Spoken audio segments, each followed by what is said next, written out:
Hello, and welcome back to another insightful episode of Creatives Chat. I'm Rusty. I'm Peter. And Peter, tell everyone, who do we have on our show today? Ooh, Rusty, I'm excited. Our guest is a chef, an artist, a singer, and an advocate for mental health. We're bringing on Lauren today. Well, everybody, let's get cooking. Streaming from Retro Earth Studio and brought to you by wearehistorically.com, Conscious Human Apparel, and Learn to play jazz piano like a pro, by a pro, with Jazz Piano Pro Essentials at jazzpianopro.com.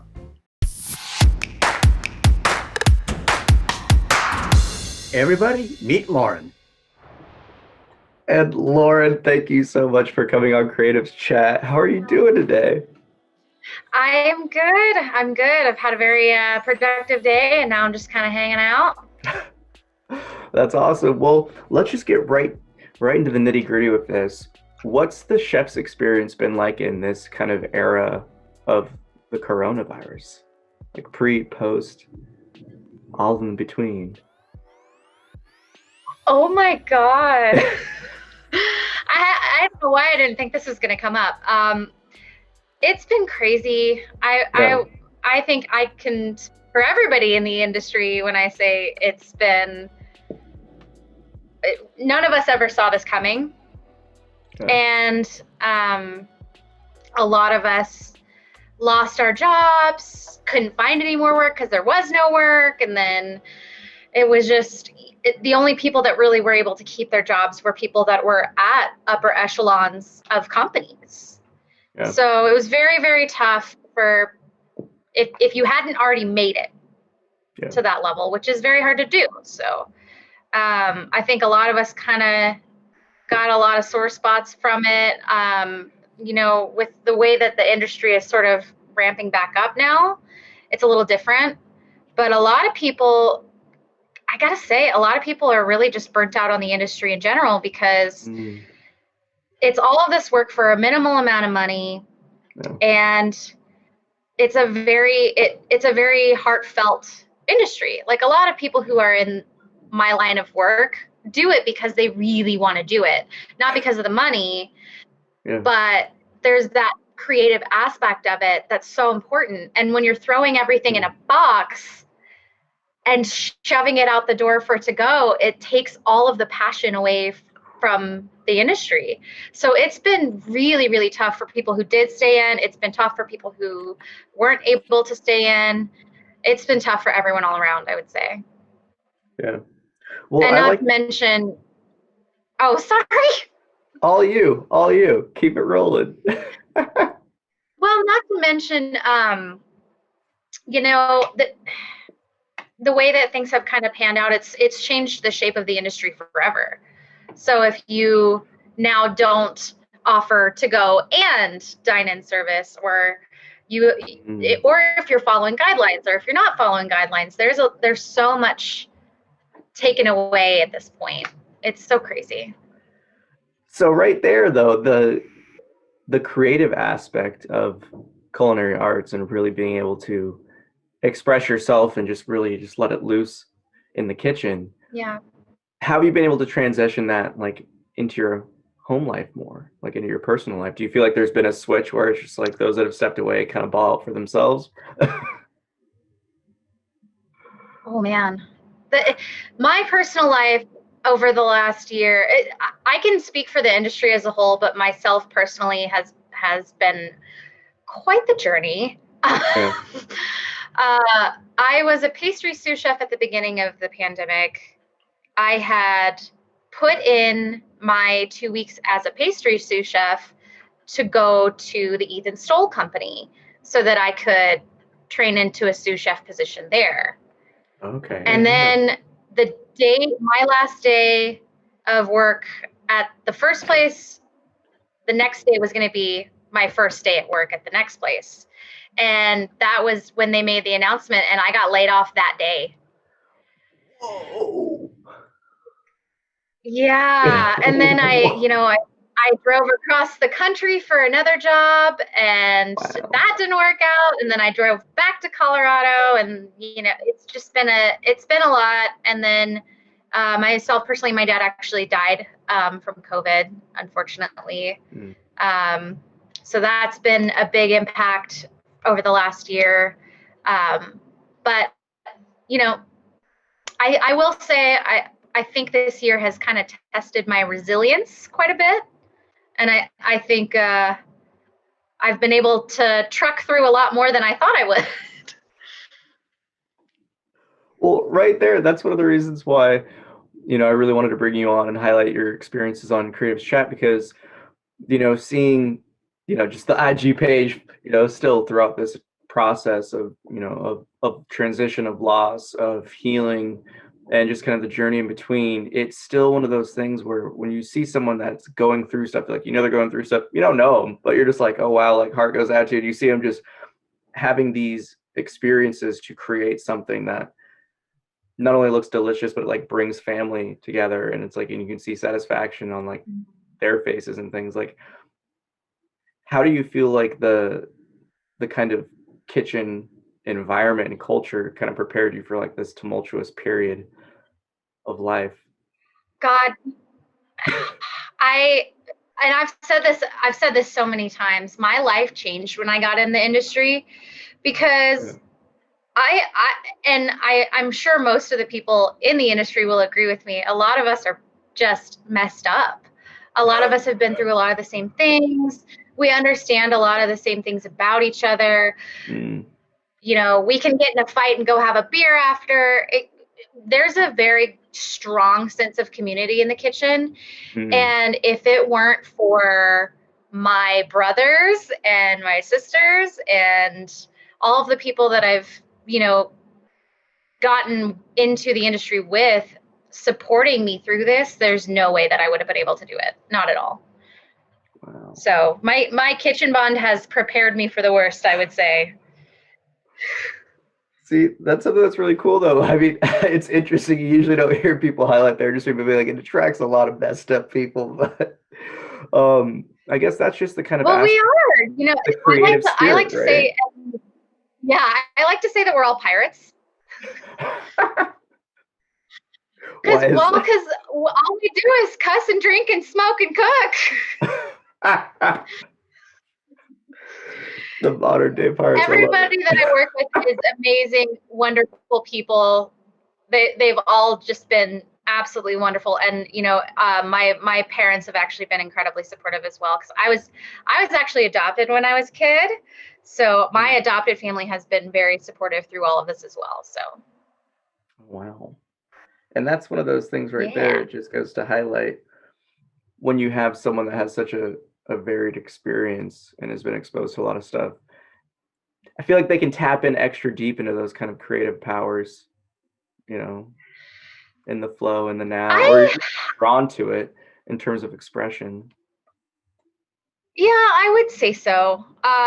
Myself personally, I don't know how far you've dived into my Instagram, but I advocate for mental health awareness a lot. I think it's so incredibly important. I'm very passionate about it because I myself am an abuse survivor, so I do bring that up quite a bit.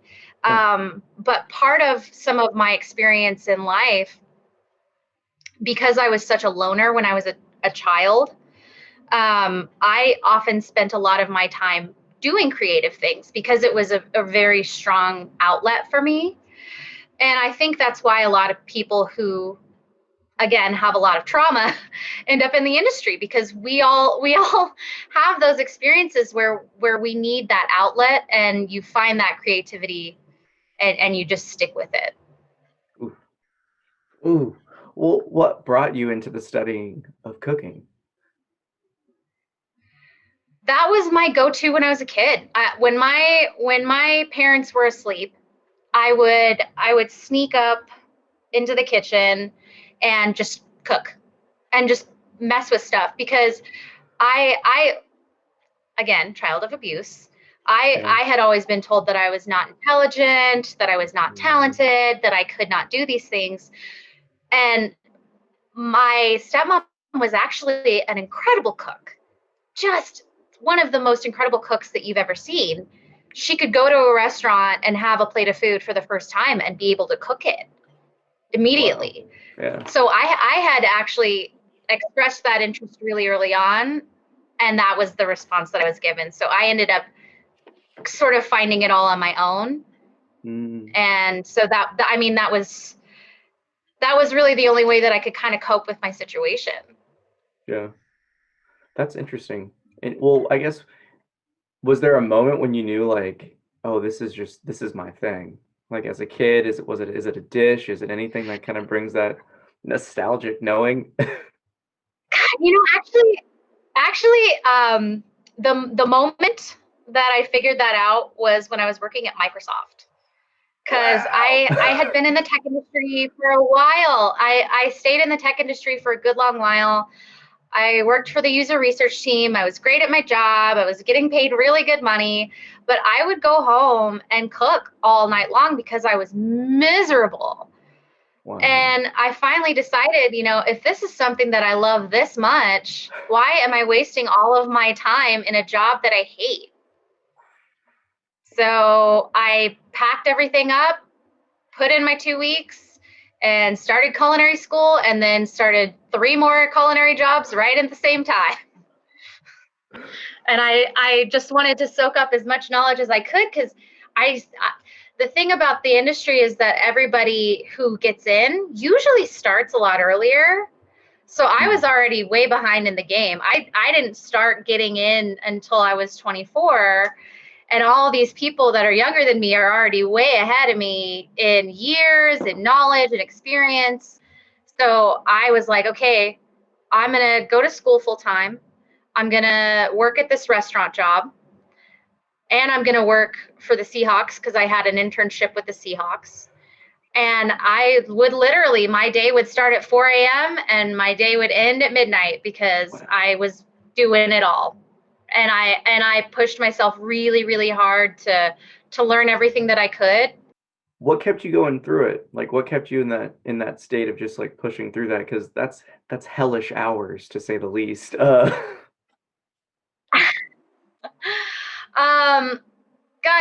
honestly, I may cry a little bit, but I have to bring up my dad because my dad meant so much to me, and it was part of the drive that I had. My dad suffered from Alzheimer's and dementia, and so he was always sort of worried about how I was going to turn out because I had such a negative experience when I was a kid. He was really the only person that was there for me. And he was always sort of worried about me finding my place. And so when I finally got involved in the industry and, started getting really passionate about it, he was out of this world excited.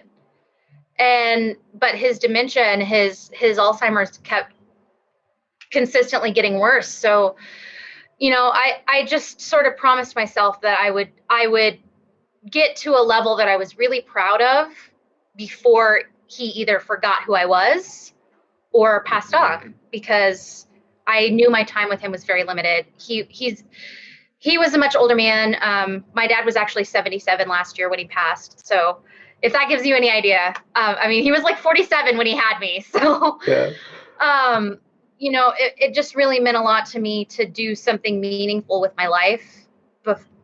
So when he was still going to be around to see it. Yeah, that's powerful. That's powerful. Yeah, he was my main driving force for wanting to get ahead.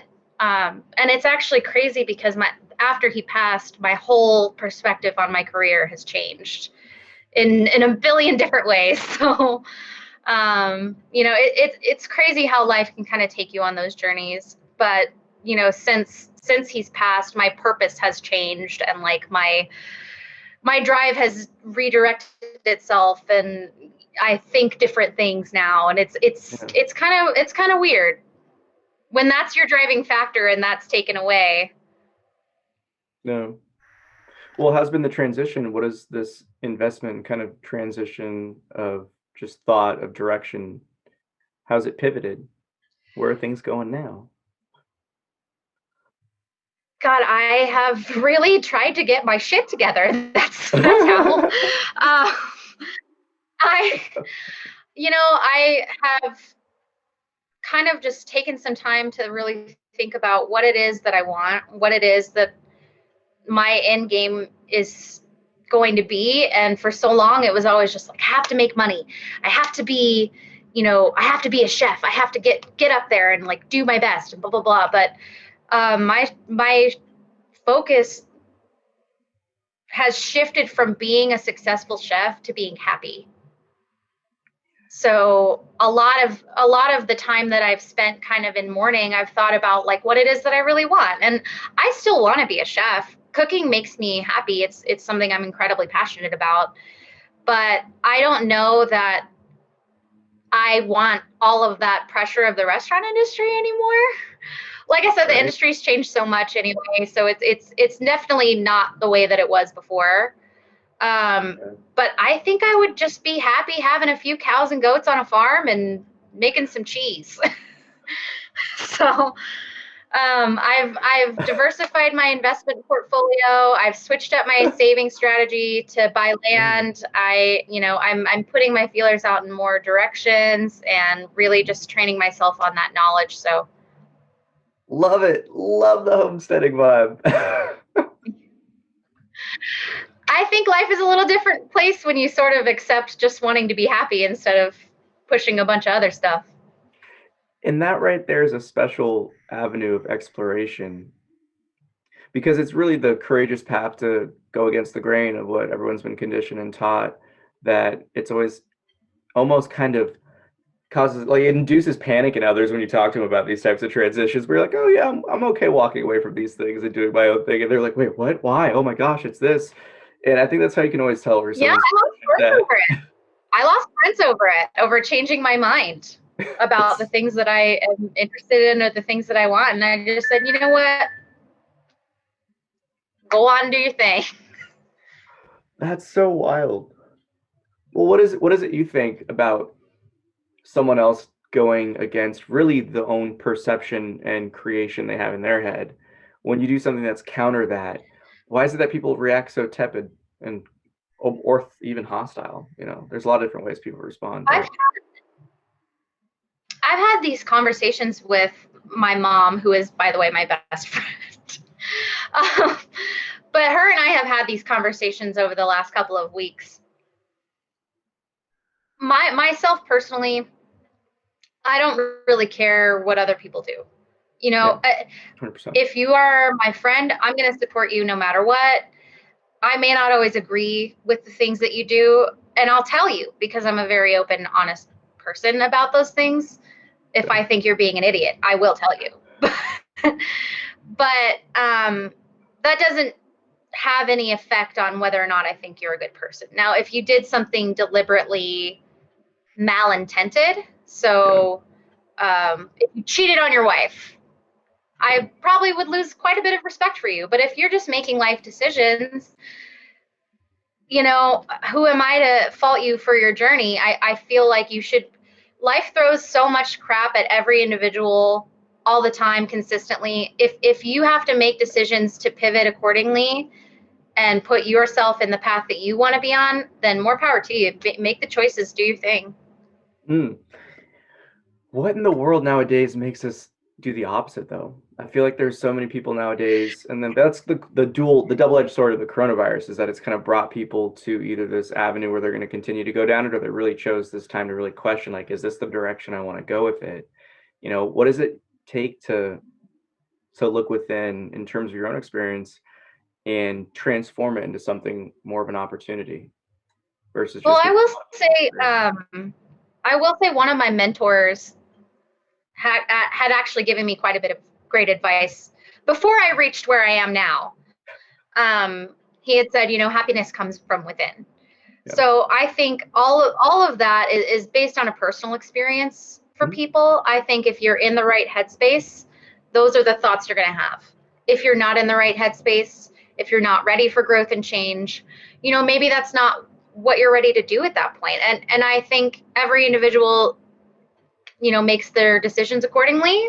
And some people grow from different experiences and some people stay stagnant. And I don't think that there's anything wrong with either side. I think it's just a matter of personal journey. Yeah. Oh, 100%. And I mean, again, we only know what we know. And if you're not at a point of, ripening, then it doesn't really matter yet. If you're not at a spiritual point where you're ready to grow into another facet of your life, then that's not really your fault.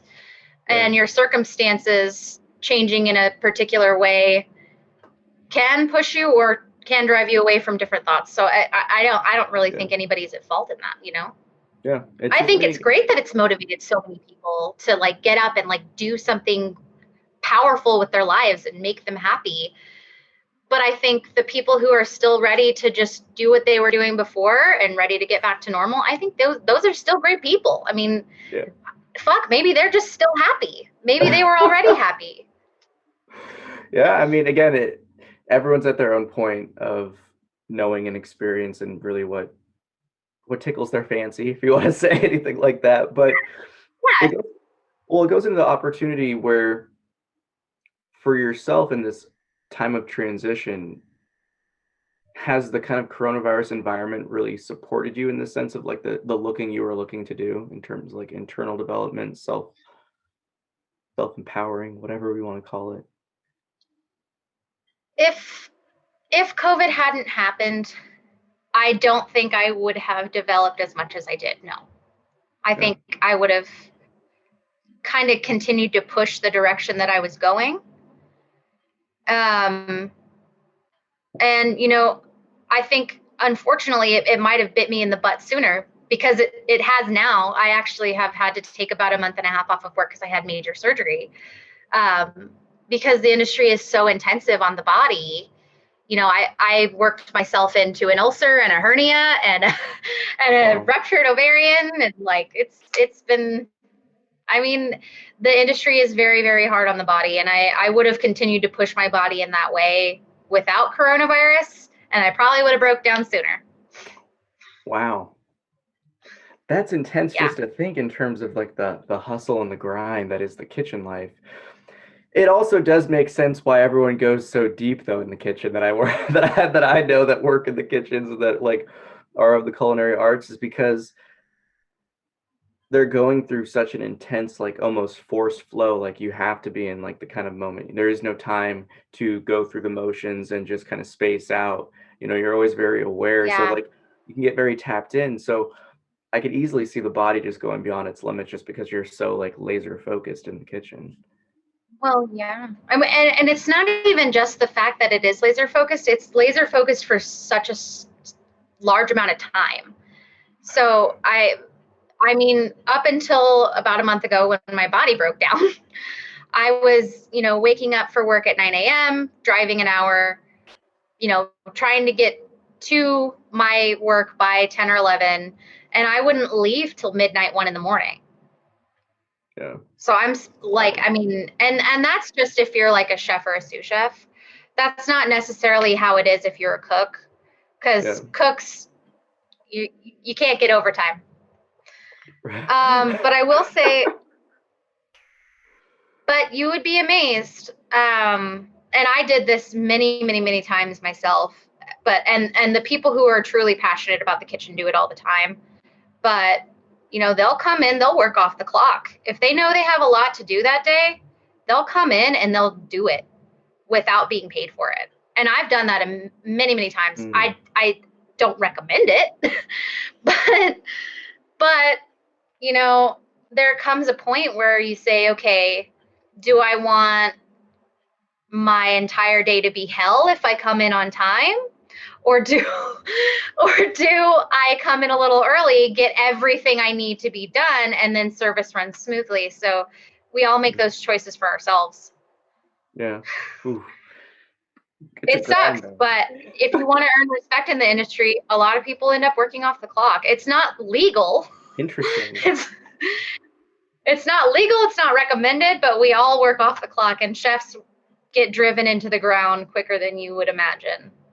Because we're all on salary, and there's an expectation that we'll show up and work a 16, 17, 18-hour day. That's wild. How do you decompress? Like, how did you used to de-stress and relax when you were working the line, when you were, sous chefing it up in the kitchen life? I guess what's the easiest Alcohol? way? Yeah. Yeah. You know, a lot of kitchens have what they call shift drink, Okay. where we'll all just grab a drink from the bar that we work at, and while we're getting everything cleaned up at the end of the night, we'll just have a quick drink together. And then if we feel like drinking, we'll go have a slice of pizza and a beer next door or something, and then we'll all go home. Yeah. Straightforward. But see, it's those times where it's almost like after war. We're pirates. Right? Well, I guess that's the cool thing to kind of tap into, is that you're working with so many creative people. You're working with all these, seasoned souls, as you could call it. How has like your own perspective changed and your own kind of exploration of self transformed, just like through the conversations and the community that you've like been a part of for so long?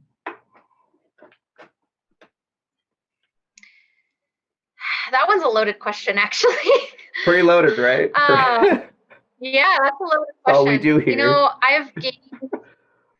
I've gained a little bit from each person that I've worked for. If a chef thinks that you're worth it, they will invest in you. And I've been very fortunate enough to have a lot of the chefs that I've worked for really get invested in my journey and want to see me succeed, and more than happy to like network me out to other people and help me like move in the direction I want to go. Like a good example is my very first mentor, Ellie. She taught me a lot about being humble. And I think, I've touched on this before, but I will say going into it, I had a lot more of this sort of, there was a bit of an arrogance there, right? So, she brought me down to this level that was like, very humble and gracious for the experience. And my other mentor, Michael, he was an incredible part of my personal development, and just, always there for advice, always like kind of pushing me in the direction of like, are you sure that's the best idea? And another one of my mentors, Aris, was my high octane, get your butt in gear, are you fucking kidding me? You're Gordon Ramsay. So, when I first got into the industry, I felt like I kind of had like a lack of direction. I was just sort of like, and I am still this person. I am still a very happy-go-lucky person. But I feel like I was bordering on naive a little bit. And not only did the restaurant industry give me like a very hard dose of reality, but it also, it taught me a lot about, the world around me. I've come to know much more about my food and where it comes from and what's sustainable and what's good for for humanity, really. I mean, I've become a much more involved person, a much more caring person, I would say. Yeah. I used to, I will say, if I could punch my past self, I would, because I used to be very selfish, and I'm very impulsive, but I've sort of found in my time in the industry, that there's a lot more to it than that. Yeah. Well, I mean, it's always refreshing when you hear someone kind of peel back the layers to an experience like that and come to this deep respect and kind of like reverence, really just overall gratitude for just like the process of like, where does our food come from? What are we putting into our bodies? How are we preparing it in the most optimal way? And it's something that's so overlooked, especially in America, in terms of how most people circumstance or just upbringing, how they choose to eat. So just Yeah. in terms of seeing I would say like the farm to the kitchen process, the table, how has that kind of changed? And what are some of the things that you're kind of like looking for in your future homesteading to dabble in? I because I now have the knowledge that I have, because I've worked in the industry, I've become a lot more hyper focused on sustainability. Mhm. So for instance, I get really annoyed when people eat avocados. um, I get very annoyed with it because they're so horrible for the environment. They're Yeah. like, they take a ton of water to grow. They are The countries that can grow them are on water rations that are being extorted by Mm. the cartel. Like, the avocado is a horrible food to be consuming, and it's overconsumed. Truth. It's Yeah. ravaging the earth. So, I've come to a point where I'm very open about those opinions, and almost borderline shame other chefs for using those ingredients. because we're all part of the same system, and if we Yeah. make it and people buy it, we're the ones contributing to the continuation of that cycle. So Yeah. we have just as much control as the consumer does. When we make the decision to put things on a menu, we're putting ourselves behind that product. Yeah. I mean, again, it comes back to So that just statement of voting in with your my dollar. future, huh? That just comes back to that voting with your dollar in terms of really trying to build the world Yeah. you're looking to When you create. spend money at a restaurant, the food that you're buying comes from somewhere. Yeah. If the restaurant that you're eating at is local, and they care about local farms, and they care about their impact on the community, not only are you getting better, fresher food that has a higher quality because it's locally grown and organic, but you're also supporting a multitude of local businesses. Yeah. 100%. But when you choose to buy products that are not only bad for the earth, but also, incredibly expensive because they are imported, your product has to be frozen. It's not quite as fresh. Yeah. There's so many different aspects to that are just, why would you even bother? You Yeah. know? Oh yeah. But we as as the human race have become so conditioned to instant gratification. Yeah. So Thanks. a perfect example that I like to use is Native American culture. So Native American culture, each Native culture in each different part of America had their own food system. They had their own dietary needs, because as a human being, your body adjusts its needs based on your environment. Yeah. So back when there was no shipping tangerines from Florida to New York, your body releases different cravings based on your needs. So when you crave sugar, when you crave something sweet, typically you need to be adding fruit into your diet. Yeah. You can't just go down to Florida and grab yourself an orange. You need to find something in New York that'll help you. So, their body is adjusted to their needs. Yeah. But then with all of these different things kind of being thrown at us with this hyper fixation on instant gratification, not only are we not doing our bodies right based on the environments that we're in, but we're also not doing the rest of the planet right. Yeah.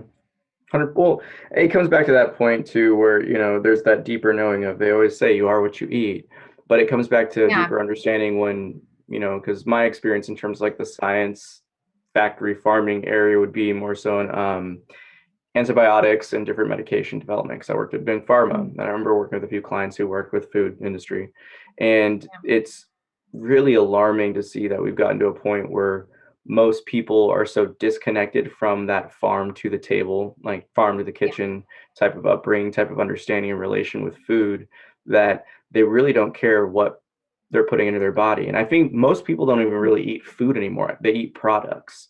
And there's a huge Yeah. distinction with that one. I will agree with that, but I will say the industry itself has been pushing in this direction for a while now, and I've been Mm, lucky to be at the forefront of it, where I've had incredible mentors who are also passionate about the environment, who yeah. want to see the earth become a better place. Um, and it's moving in the right direction, but more people need to get on board in order for it to go the way it needs to go. So Oh like, yeah. you know, 100%. everybody needs to encourage that local experience. And there's some places that you just can't do that. And see, that's the kind of double, that's like the period of like the pandemic and everything has caused a lot of opportunity to grow. But that's where I feel like also some places, like especially what California, theirs was more than like 65%. Up here it was pretty high too, um, of just small businesses that are now just like permanently out of business. And that's the thing that I think is going to have to be, it's going to have to be addressed in these coming months, and like as people start to really come back out and emerge from the caves that that were their homesteads. But it's to this realization that there's going to be a new wave of creative force. I feel like, you know, anytime there's always one exit, there's another entrance, and this is where I feel like there's going to be a lot of really cool projects coming out when people did have this time to kind of take a break to really kind of narrow what they wanted to do with their life, these kind of moments of transformation to really heal and grow. So excited yet curious on your thoughts of that. My biggest concerns with the way that the industry has shifted, one are race related, because a significant amount of the numbers of restaurants that have closed, anywhere from 65 to 75% of that chunk of restaurants and local businesses that have closed, are all Asian run businesses. Mm, And so intense. the pandemic created this anti-Asian hate, and it's very, very unfortunate to see. So I'm sort of hoping that the industry moves in a much more welcoming direction towards not just Asian Americans, but also other people of color. Yeah, But you know, the industry is tough. Like it's tough, and you know, we're in the unfortunate circumstance of being at the hands of the people that we feed. mm, So and unfortunately, if your market is racist, that's that's kind of a hard situation to be in, you know, and like that's why so many people were pushing for all this money to go to black owned businesses, to Asian owned businesses, because they were the ones who were suffering the most. yeah, So I'm really hoping that we move in the right direction. I am hoping that more companies adopt policies that reflect that. But I am yeah. also pretty concerned with the fact that all that's really left right now is processed food. Right. It's just like the bigger industries that can kind of take the punch, but all the kind of small niche lunch only, you know, like work crowd, especially downtown, like they didn't have the heat to sustain and really continue on. And I think that's going to be one of the biggest voids that, I mean, we're in a weird time of transformation. Like the whole work at home thing is even more push now. I feel like there's going to be a lot more companies kind of drifting towards like the 3-day work week or 4-day work week, 3-day weekend. But it's, yeah, I mean, hey, you never know. It's just going to be interesting just to see how that changes like the food industry itself. The Because thing you mentioned it is earlier, like that taking it the away from other the plate. industries, yeah, the other industries will shift into those changes seamlessly if that's the direction that they're going. But the restaurant industry, though it will change in many other ways, um, we're still going to be kicking butt every day. You know, the people that work in this industry are tough cookies. So we're still going to be workhorses. So you kind of loosely mentioned it when it comes to cooking a meal for someone in the restaurant versus cooking something for takeout. How does that experience change as the creator of the meal? There's not a lot of soul. Mm, It, it, I mean, you get the feeling of cooking it still. You know, you get to be a part of putting that into a plate. It's just everything is homogenous now. You know, you're putting it in a box. It's all homogenous. It shifts around in the box on the way to that person's house. It's not plated. It's not something that you can look at and be proud of. Ooh, yeah. You know, because it's just in a box with a lid on it. That's where I'm kind of curious, like, what's been some of the coolest experiences that you've had kind of experimenting with this kind of new age tech, new techniques, and like. One of the coolest things that I saw was the vegan egg. Oh, like the Just Egg is that no? So they confit tomatoes. Yeah. And they emulsify the tomatoes with the oil that they confit it in, and they spherify it, and it tastes just like an egg yolk. Just like an egg yolk. What? Vegan egg. That's so awesome. See, these are the I was mesmerized by it. I was like, but it looks the same. It has the same texture. It has the same color. It tastes the same. Like. So how is kind of veganism has changed the industry. I know people want to believe that it hasn't, but it's pushed people to be more creative with their food. So I was gonna say, like, what's been some of those kind of healthy, I don't know, just like avenues of your own cooking exploration that you've taken, things that you usually wouldn't have been exposed to. I'm the wrong person to ask. I was gonna say, the wrong person to ask. Yeah, you got the butcher job right now. My food is rich. I love using tons and tons of butter and fat and salt and like cream. I am also, you know, big into baking too. So it's all the sweets. I'm not the girl to ask about healthy food. I try to keep myself healthy. I try to like only put in good food in my body. But for the most part, I'm a sucker for comfort food. I really am. So, okay, so this is a great avenue for the cuisine question. What has been the most applied cuisine that you've learned that you kind of incorporate into day-to-day life?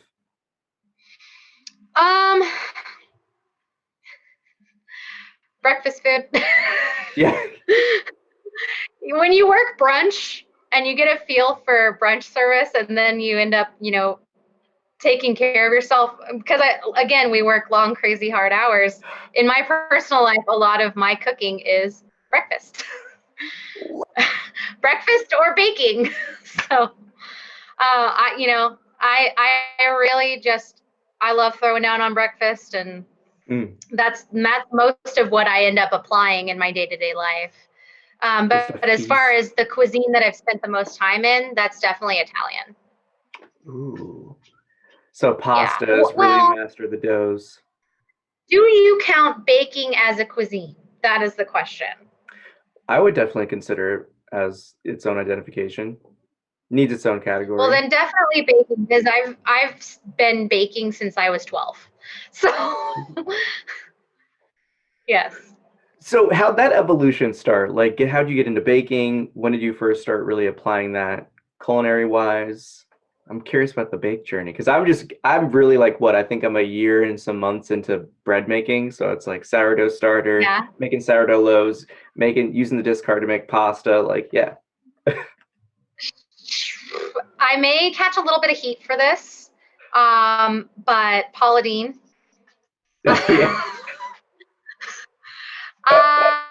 I made her pumpkin cheesecake recipe. It was the first thing I ever made, and it was my favorite thing I ever did, and the rest is history. Just one dish. Well, that's the coolest thing to think about, in the sense of, what if you never made that? What if it was something else that didn't taste as good? Do you think you would have been as like, yeah, let's bake? I don't know. My biological mom was also a baker too, so I felt like there was a little bit of inspiration from her there, but I didn't spend a lot of my life with her. So, I mean, I'm not really sure if I would have still gone down the same path. Interesting. Well, I mean, you never know. Doesn't really matter. We're here. We're at this point. I'd still be at Microsoft, I guess. I don't know.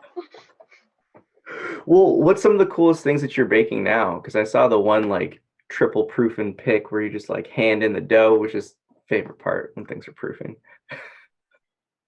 You know, I have been obsessed with cinnamon rolls lately. I can't stop making them and finding different ways to make them. And my family loves them. I love making them for them because they're always really happy about it. I've been on a cinnamon roll kick for months now. So this is what I want to pick your brain on. That's the only thing that I'll bake for months. That's just it. So you that's master it, though. You'll just get it done until you find like that recipe. You're like, okay, I'm content moving forward with this. You know, I will say that I do kind of push myself to make it perfect. Why not? Why not? Especially for the cinnamon roll. Yeah, I mean, if you're gonna have 800 calories, you might as well do it well. So what's some cinnamon roll hot tips and tricks that you have for the listeners? It's all in the proof. It's all in taking the time to really do it right. The way that I've done it in the past, there's always been like a time crunch, but my favorite way to execute it is by really taking the time to do it right. And, you know, let the dough sit overnight, make sure it's all nice and warm in there, and make sure there's moisture, and make like, you have to kind of create your own conditions, especially in Colorado. You have to create your own conditions, and you have to kind of baby it a little bit at first, but it's important to really let it take the time to fluff out. Yeah. That's my best advice. That's so wild. So what is the best seasoning or like cinnamon filling to dough ratio? What's been the experiments? You've already you've had to have dabbled. Oh man. I used to be a big proponent of fluffing out the butter until it was like fluffy with just brown sugar and cinnamon. And that was it. I was like classic all the way. I don't want to mess with a good thing. I want it to be perfect. This is it. This is all I need. But if you throw cardamom and ginger in there, prepare to have your mind blown, because that is incredible. See, this is why I love talking with someone who has, their specialty in their own field, is because you start to learn that to take things beyond that kind of like amateur level into like the pro class, as we could call it in the sense, is there's so many more like minute techniques. Like there's so much refinement of how you're cooking. It gets a lot more into like the chemistry of it, into the actual science of how you're preparing something. So it's like, I just love to see it in action. Yeah. I think the thing that interests me most about the baking is how cool the science is with some of the stuff that I get to play with it. Yeah. And for me, it's just a lot of fun. I will agree that there is quite a bit of knowledge that goes into it sometimes that I'm not aware that everybody doesn't know. Well, it's the things we take for granted when it looks cool and you have a giant thing that's in a sphere and you crack it or melt it with some chocolate, that, you have another present underneath. Yeah. Like people don't realize all the techniques and equipment that goes into baking it. It's a lot more finesse than you think it would be. So when it comes to that, in terms of learning, these different skills, the patience that it takes for some of these different dishes, how is just kind of being the chef, and how's that life really impacted you in your perspective of just life and yourself and the experience? I will say the industry is not what taught me patience. Oh, okay. Actually, it's kind of surprising that it didn't, but I actually. I'm a very impatient person in general, and I think actually the industry made me a little bit worse because I'm a very right here, right now kind of person. Things have to get done, and we don't have time. But my niece actually taught me a lot about being patient. You kind of have to be patient when there's a 4-year-old. So she definitely made me who I am, made me a better person. So I love it. I love it. yeah. Well, then what have been some of the bigger takeaways in terms of life lessons from the kitchen and just like the industry itself? What have been some of the big ones that have really, those nuggets of wisdom that just never went away? The nuggets of wisdom that never went away. It's so hard because I've had so many different mentors. If I had one that I could just have pulled from, it wouldn't be hard. Well, I guess, but I've had so many. Well, let's narrow it down then. So in these moments of transformation and adversity and just so many different things happening, what have been some of those lessons that have just really kind of like echoed through this past year? Happiness comes from within. Yeah, Happiness comes from within. That also, it is what it is. All of the Michael Johnsonisms that I've picked up. He was my mentor when I worked for the Seahawks. He's an incredible chef. I have a tremendous amount of respect for him. And he was one of those old wisdom kind of guys. So, and he still is. If I ever have questions, I can always hit him up and just talk to him. So, I will say that he has made me a much more peaceful person. Peace amidst the chaos of the kitchen. How does that tend to be in, was there ever a point where you just kind of felt like, oh wow, this is when you just like observed yourself in the flow and were just like, I don't know, just enamored or in this intimate moment of just being? Anything ever stand out? Those spiritual, because I consider like that those are spiritual experiences that people have, So do tell. It's actually the first night that I ever worked on the hot side. Because when you start in a kitchen, they always start you on like salads and desserts. Like you're gonna be the salad bitch for a while before you can earn the chops to go work saute. You gotta earn your place on the line. Yeah. So I would watch when I was the way that Cantonetta, the restaurant that I worked at, the first restaurant I worked at, was set up.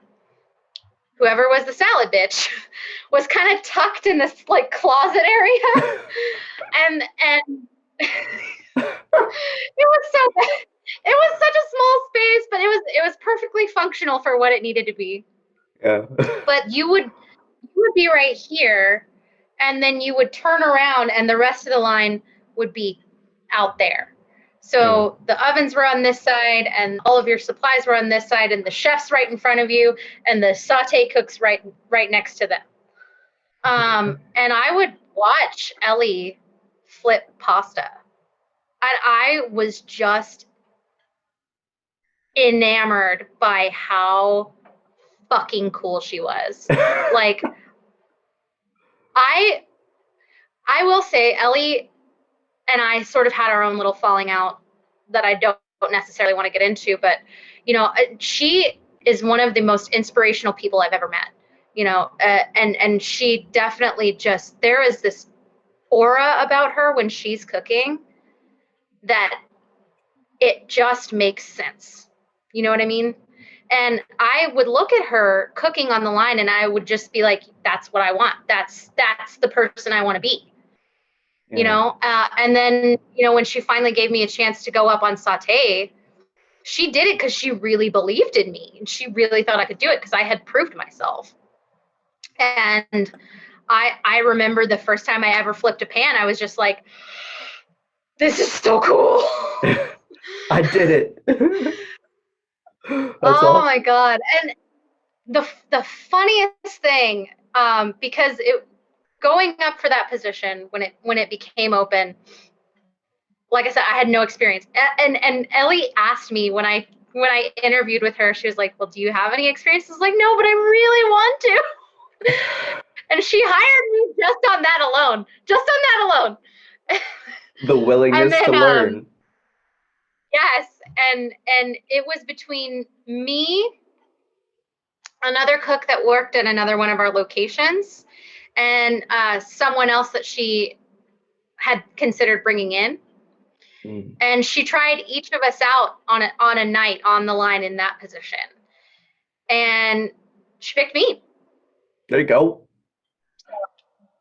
I had already I had this idea in my head, like, okay, I hope I can nail this. But she asked me if I could flip a pan, and I was like, sure, I can do anything. You asked me to do it, I'll do it. And I had to learn on the fly and like observe and watch and figure it out pretty quick. Because that was the first time I'd ever done it. Was the first night that she let me do it. And apparently I did well enough to get the job. See, that right there, though, is such an awesome moment where, again, we enter into such profound levels of just transformation of purely existing when we enter into that unknown and just kind of take those chances and just commit to it. So that's really, I don't know, that's really cool just to see the transformation in the kitchen, and just it gives you that one spark where it's like, yeah, let's rock, let's get it. Yeah. Well, I mean, the kitchen has given me an incredible amount of grit. I would say it's definitely put a lot of grit behind me, where I'm a much more of a pusher these days. Well, that bringing it back to the kind of the overall physical impact of the kitchen life, how did that really, I mean, I guess you would say, is in terms of like when you're seeing all these like health issues start coming up, when did it really set in that it was just like, oh wow? Do you know certain moments where you're just like, ooh, I could see that causing a little tweak? Or is it just more like the repetitive? Honestly, it did not, the thought had never occurred to me until I was in the hospital. So last month I had ruptured an ovarian cyst, and I was like, okay, well, I'm going to go to work tomorrow. Like, I'm going to take a day off. I can rest. I can go to work tomorrow. And then I ruptured another one. Oh, whoa. Yeah. That next day that I went to work and decided I was just going to go for it. And then I end up in the hospital again. And, I realized like, oh, something's really not right. And I had a hernia. I had an ulcer. I also already have severe endometriosis. And, I ended up in this position that is like, what am I doing? Like, wow. Is it really good for me to be downing 6 cups of coffee in a day and like hoping for the best? Because I'm 30 now and I have an ulcer. Maybe I need to slow this thing down. Just a little bit. A little bit. And I had to sit with that pretty hard, actually. And when I came back, I had a meeting with my boss last week, and I had come to terms with the thoughts that I was having. I was just like, I don't think I can handle this anymore. Which again, I don't want to leave the industry. It's something I'm passionate about. It's something I love. But if it means sacrificing my entire body, maybe there needs to be a pivot point. So even those types of introspections it takes a lot of courage just to kind of push through those moments of, I won't even like to say, because a lot of people, are going through these different types of transformations, changes, relationship things. And it's, there's a lot of opportunity, and just coming back to that and understanding that everything is grace, it really just gives everyone the recognition where it's like, okay, this is you can embrace the pivot, you could say. Yeah Pivot points are always hard, but I feel like if you have a strong sense of self, you can forge your path in the direction that's best for you. So I mean, and I haven't listened to my body many times. That's why we're in the situation that we're in. Ooh. And with that, again, I just want to say thank you so much, Lauren, for coming on Creatives Chat.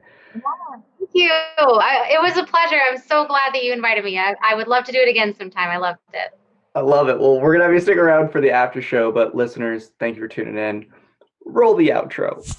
That concludes this episode of Creatives Chat. Thank you for watching. Join us every Thursday at 3:33 p.m. Pacific Daily Time as creative minds get together and chat about who knows what. View more episodes on our YouTube channel.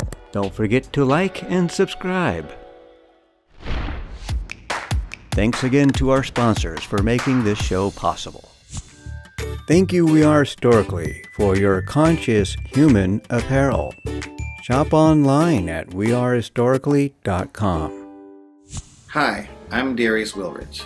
I'll teach you everything you need to know about playing jazz piano like a pro with my 12-week online video course and downloadable guidebook, Jazz Piano Pro Essentials. Enroll today at jazzpianopro.com. Thank you for joining us. Have a happy always. The only reason that I've listened to my body at this point and pivoted is because I have not listened several times already. Right. And I mean, at this point, it's forcing your hand. And I think that's always kind of the interesting aspect of life, is how we get in these situations where it's just like, all right, are you finally going to listen? And if not, just kind of keeps cranking that heat